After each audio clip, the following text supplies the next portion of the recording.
And if we think about often for business owners, we have a section on our website where we introduce ourselves or we introduce our team and we put our names up and we say, this is, for me, it's like, this is Hank. I'm based in Sydney and let me tell you a little bit about me. I would encourage people to also in that section share your pronouns as well, because that not only does that that send a signal to people that you are thinking about this idea, or that people aren't necessarily stuck in the gender binary. Yeah. I lay on the scale, you gotta glow, you gotta glow. She had my attention, she gotta know. Welcome everyone to another episode of the Let's Gather podcast. I'm your host Zeke. In this episode, I have Hank Paul to speak about how to be inclusive. You can find more information about them by clicking the link in the description below. I'll leave a content warning for any strong language used in this episode, and hope you enjoy and enjoy the show. First, I'd like to thank you for joining the podcast and allow you to introduce yourself to the audience. Thanks, Zeke. Yeah, my name's Hank Paul. My pronouns are they, them, and I am an LGBTQIA plus inclusion strategist. I'm based in Sydney, Australia, and I work with folks all over the world who want to build their businesses in a way that can authentically connect with the LGBTQ plus community. So I get like a lot of people, particularly folks who aren't in the queer community, who feel a little bit awkward talking about inclusion, who maybe are worried about looking tokenistic. And so the work that I do is, I create programs and workshops and deliver trainings that is really just designed to give people the confidence that they need to show up as authentic allies and be, supporting the community and align their personal values with the business that they want to build. Cool. So that all sounds well and good. So I guess we can start with what made you want to become an inclusion? Like why is inclusion important to you? Let's start with that. Yeah, sure. So I have a background in wedding photography. I've been a wedding photographer for 10 years, and that was kind of my first business that I began. And the wedding industry specifically is, it's very heteronormative. And when I say heteronormative, what I mean to say is weddings are built for straight couples. Like that's just the standard that every business is built for, and all the traditions are created around. And, we inherit hundreds and hundreds of years of tradition that is, it's just, that's what heteronormativity is. And it's not our fault. There's nothing wrong with being straight. There's nothing wrong with having a straight wedding. But obviously, as society progresses and we understand more about the nuances of people with diverse genders and sexualities, people have started getting married who aren't straight, and I think that's a really beautiful thing. I'm not married, but I'm part of the community. I'm not straight, and so being a photographer of weddings, I started to book clients who weren't straight, and realized just how embedded these biases were in the way that I photographed, and the language that I used on my website, the forms that I got people to fill out, the emails that I sent, like all of that had these assumptions just built in that I was working with a straight couple. And it was, I think like, again, being part of the queer community myself, it was really important to me as soon as we had marriage equality here in Australia, that I could create a business where people in my community felt really comfortable and safe, that they could hire me and feel really, that they could trust me to do a really good job of photographing their wedding, and not trying to put them in this box that, they had to be just like every other straight couple. And it kind of snowballed from there, I suppose. I began doing that within my own business, and other business owners saw me doing it and asked, can you help me be more inclusive? And I think ultimately the way that I view inclusion, a lot of people, this word inclusion is is a scary word or something that they have, ideological beliefs around what it does or doesn't mean. But for me, inclusion is about bringing more people into the circle. It's not about excluding anyone. It's not saying that we are creating something that will not serve straight people, for example. But rather, what am I doing in my business to say, yes, I work with straight people and I work with people in the queer community, and it's about addition, bringing folks in, adding to what we already do, rather than taking things away or excluding folks. Got it. So I'm trying to think about like how like that's similar to like in the States, how I'm assuming this is also the same normative, heteronormative my beliefs in the weddings that people will Yeah. have to like think about, because if it's just normal, then you're not gonna be like it's gonna be like it's an everyday thing. That's right. And if we weren't to have this conversation that we're having, but you were just on the street and someone just said, I'm having a wedding, I'm getting married, what amount of like unconscious bias do you have that you would assume that they're straight and they're marrying someone of an opposite gender? And that's where again, it's not our fault that we think these things. This is, beliefs and systems that have been handed down over hundreds of years in a way that it's like we didn't create it, but I really want to help support and empower people to question it and to ask, like, how can we do this in a way that brings everyone into the circle together? And rather than just assume someone is straight the moment we meet them, we actually create a space where no matter if they're straight or not, we're really thoughtful about using language that's inclusive. We're thoughtful about the way that our business is set up to make that inclusive, and we don't make assumptions straight away. So when you're working with people, what is like their reaction when you point out an assumption to them that they didn't see? Yeah, good question, Zeke. So my approach is generally calling people in rather than calling people out. There's that whole culture on Twitter about, not Twitter anymore, sorry, X, about like calling people out for, bad behavior or saying the wrong thing. We like to cancel people for what they've done. And there's a real kind of negativity bias in the way that culture calls people out, and that we pay attention to the negative things that people do. And I think, like, if we talk about brand, like, it's just not very on brand for me to focus on something that is a negative behavior or action. And so I would much rather position myself as a person who calls people in, who invites them in to think about things differently, who, yes, we want to challenge these biases that we are brought up with, but do it in a way that is compassionate and gentle, hopefully, a little bit of humor, and that making inclusion an accessible thing to talk about, rather than something that we all get a little bit sweaty palmed and like unsure about if we're going to say the wrong thing and be nervous about making a mistake. I think that generally then flows on to the way that people respond when I am doing consultations or audits or trainings. It's more like these light bulb moments where people recognize, I never even thought about it from that perspective. Thank you so much. Or, I did a training just the other week and we were talking about the fact that, myself and almost a quarter of Gen Z folks now identify as gender diverse. So often that means using different pronouns to just he, him, or she, her. And this pronoun conversation is a really, it's a tricky one for some people who aren't really used to talking about pronouns.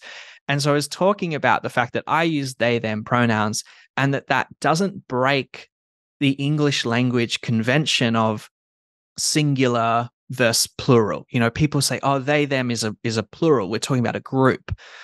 But if we have an unknown person on the phone and we might talk about them. I might say, Zeke, someone just rang me and they asked me, if I want to buy a new car. But I've said they asked me because I haven't met that person on the phone. I may not know their gender, but it's a singular.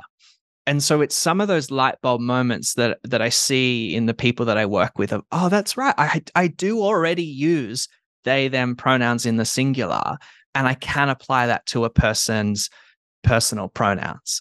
So I think like generally people aren't working with me until they're ready to be challenged on some of these things. And if people have like really stiff views about inclusion, I'm not the right person for them yet. Maybe one day, but not right now. So yeah, the reactions are generally very positive, and it's about, as I say, like I really want to call people into a conversation rather than slamming down with like, this is what you did wrong, this is what you need to do now. Definitely understand that you don't want, if you call somebody out, then you want to become more defensive and you're not really working together. You just, now you start a fight that doesn't need to be had. That's right. Yeah. And earlier you said about tokenism, how like you want people like inclusion, you want people to be included, but you don't want them to feel like a token. What does that entail? Yeah, so I teach a framework which is called the Authentic Allyship Framework.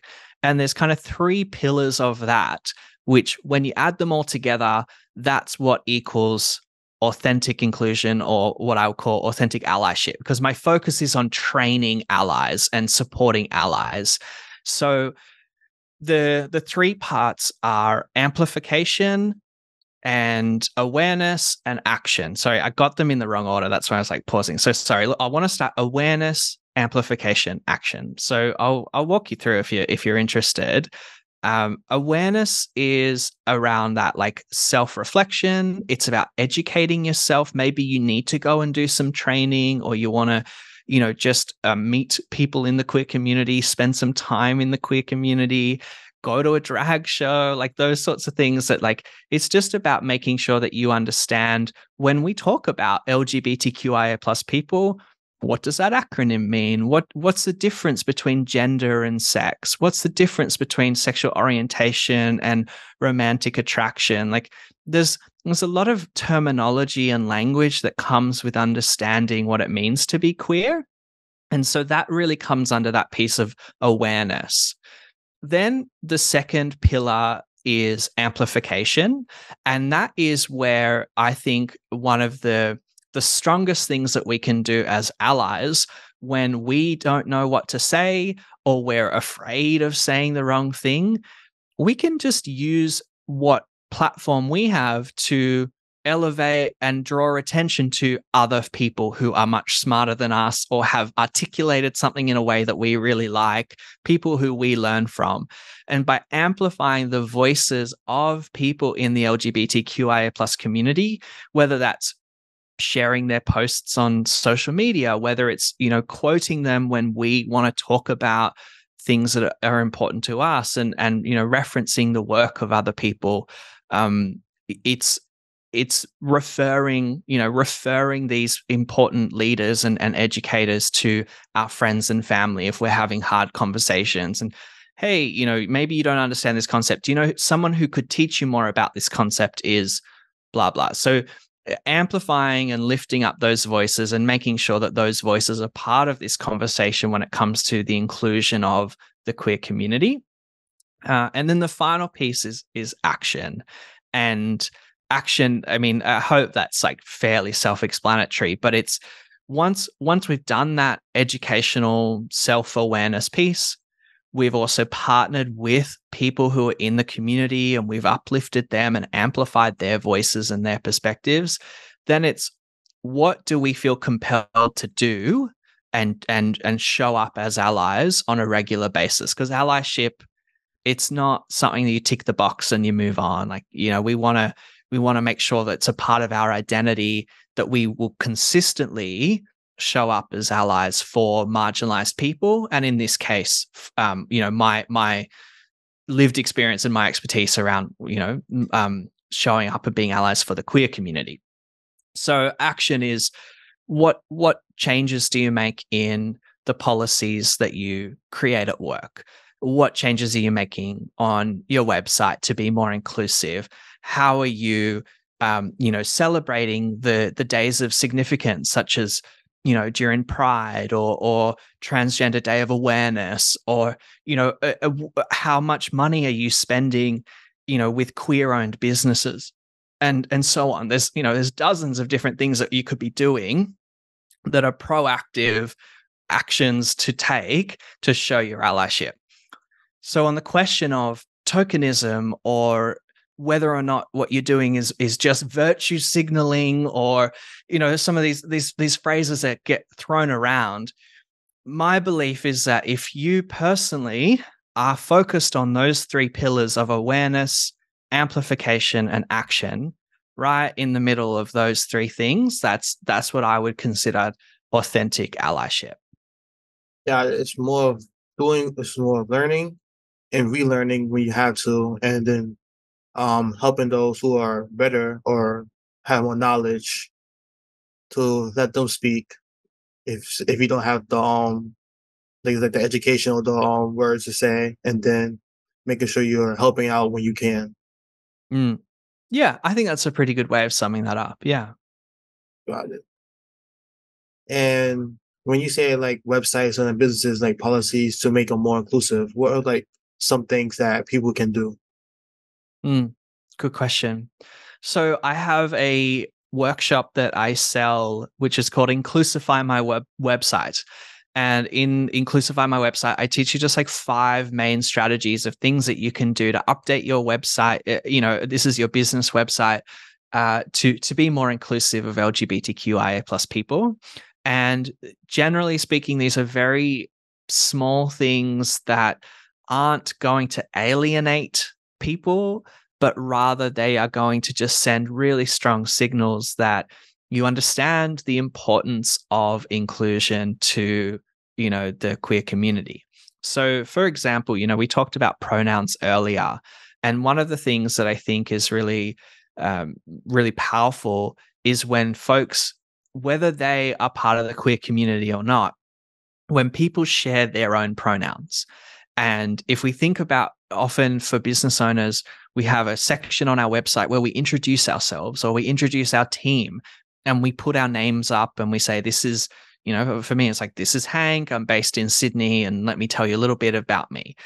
I would encourage people to also, in that section, share your pronouns as well, because that not only does that send a signal to people that you are thinking about this idea, or that people aren't necessarily, stuck in the gender binary. There are people that exist outside the gender binary, but that you are also prepared to take those actions, a small action, just typing your pronouns next to your name in brackets. But what the message that sends to the community is really major and really impactful. So something as small as that can actually make a difference. I think going back to those 3 pillars of authentic allyship, like that's an action that you can take. But I wouldn't take that action without having a really great awareness and self-understanding of why do pronouns matter? Why are pronouns an important thing for me to share? So if that's not something that you know much about or you want to learn more about, I would highly encourage you, grab my workshop, Inclusify My Website, because we talk about pronouns in that. But I share about all these sorts of things on my weekly newsletter that I send out, and on my Instagram. So I take it upon myself to educate people in my audience and bring them on that journey, so that awareness piece is something that they can do on a regular basis. And then again, amplification. So maybe it's about amplifying testimonials from queer clients of yours and putting them on your website, as well as folks who are straight and cisgender. So there's ways that you can kind of incorporate those 3 pillars of authentic allyship on your website in a really natural way that doesn't feel like you are waving this massive rainbow flag around everywhere and shoving it down people's throats. Like, no one wants that. No one wants to feel like they're being forced into this. But it's just a gentle way. And that's what I think inclusion is. Inclusion is not necessarily shouting from the rooftops, but it's about sending the invitation to everyone. So yeah, I don't know. Does that answer the question? Yeah. That's something I should add to my website. Just my pronouns, just something simple, So easy. easy, isn't Yeah. it? I have like different things, but I don't have them like everywhere. But yeah, I can definitely just do that after the interview. Just like go type it in real quick and then That's right. Yeah. cool. And then I read your website, read you about how you said earlier about how you was pushed away from clients based on how they identify, and then you had to like unlearn that. What was kind of the unlearning process? Yeah, that's like a it's so the context is that I started in the wedding industry I was being mentored through this person in my church who was also a wedding photographer. So I had a really religious upbringing, and it was, I mean, I should also maybe specify that it was a very traditional conservative religious upbringing, because I think there's a way, plenty of religious folks who are also very inclusive of the queer community, but that was not my upbringing. I was religious and not inclusive of the queer community. And so all the messaging that I was brought up with was one that it told this narrative of queerness being sinful and bad. And so then as a young adult starting out in my business, I had queer people inquire about my services, and I hadn't come out to myself yet, and I rejected them, and I said, no, I'm not a good fit for you. And essentially I discriminated against them for their identity. And it's so not cool. It's also, I mean, well, I think things have changed in the US, but here in Australia, that would not be legal. What I did was not legal. But you mask it in a way that no one can really accuse you of discriminating, because I said, oh, I'm unavailable. I'm already booked that day, which was a complete lie. The unlearning for me was really the journey of my own self-identity, right? It was realizing that I was queer, and knowing that there was not space for me to hold both this really harmful religious doctrine and find a future for myself where I loved myself. I couldn't do both. And ultimately I had to let go of the harmful doctrine and embrace my authentic self and learn to love who I was, rather than try to change and become something that my church community told me I needed to be. And what I found now is like a beautiful community of queer people who experience faith on all different ends of the spectrum, and some people who have still have very deep Christian views and values and go to church, and that's beautiful for them. And some of my friends who find spirituality in different places, and then some people who are not spiritual at all. And I think like I have found just a community where I feel a sense of like belonging now. And then that obviously translated into, well, I now know what it feels like to belong and be myself. I now want to create my business and help other businesses create spaces where people can belong and be themselves. Yeah, and you could tie that back to going back to the pronouns and the about page of a website.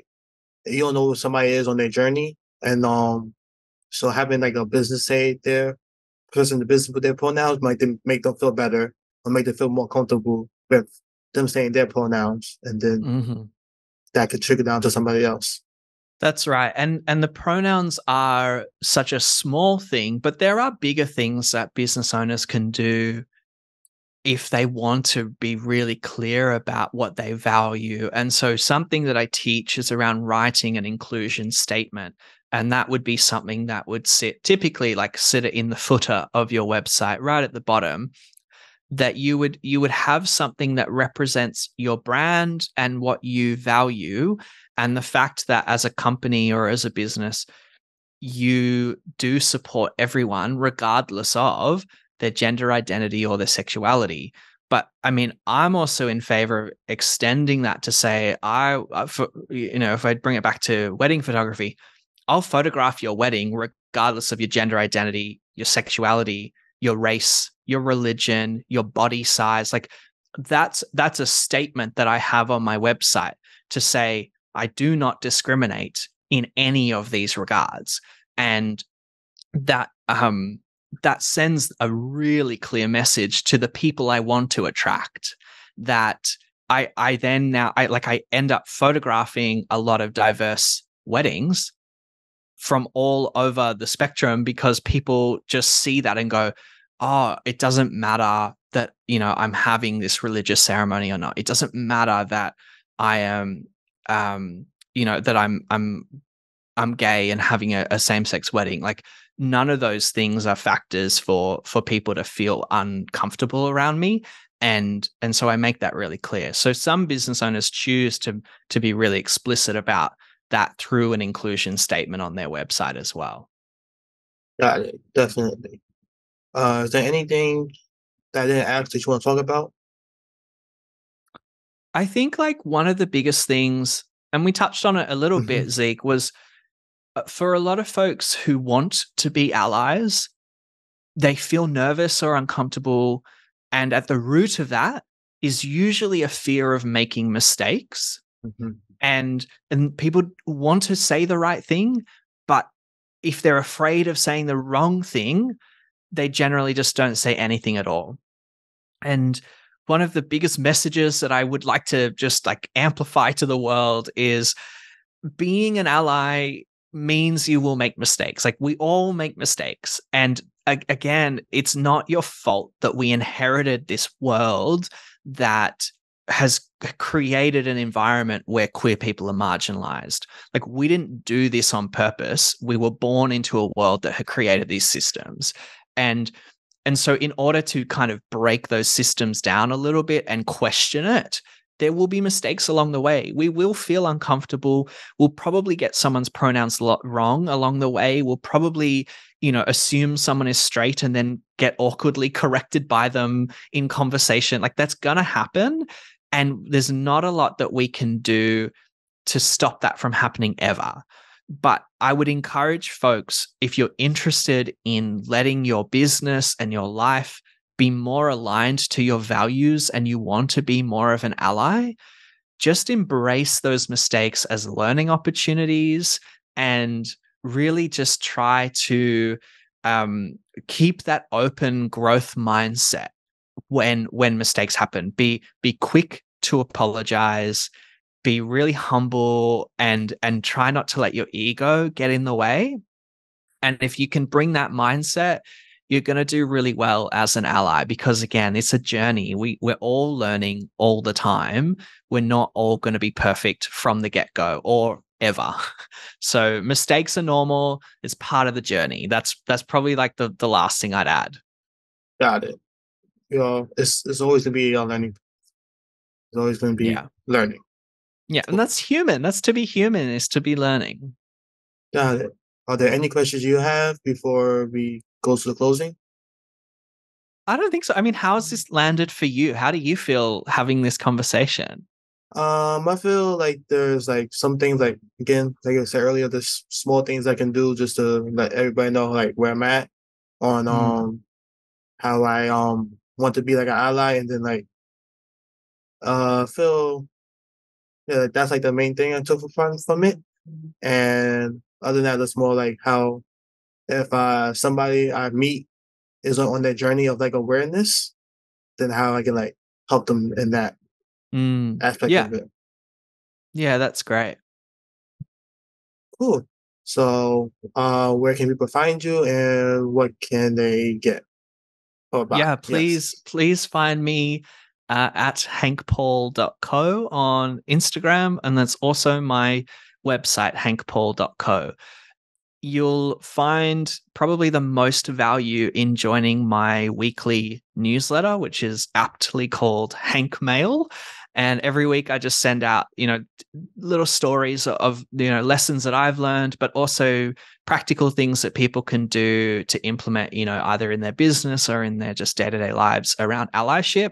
I try, what I love about doing it every week is it's just bite-sized, nothing too big, nothing too chunky, just a little bit each week to keep that top of mind and kind of keep that muscle flexing a little bit, So I think like the newsletter is probably the main place that people get the most value. But as I said before, I have this workshop, Inclusify my website, very practical. It's just an hour long, and you can make the changes to your website as you watch the workshop. So if you can like sit down for an hour, you'll get to the end of the hour with some really important and impactful changes on your website to be more inclusive. So you can head to my website and find the details of how to access that too. Got it. Again, thank you for joining the podcast. Thanks so much for having me, Zeke. It's been a pleasure. That brings another episode of the Let's Get a Podcast to a close. Again, you can find more information about Hank Paul by clicking the link in the description below. For next week, I have Christopher Hall to speak about flying planes and being a mentor. Hope you enjoy that day, and I hope to see you there.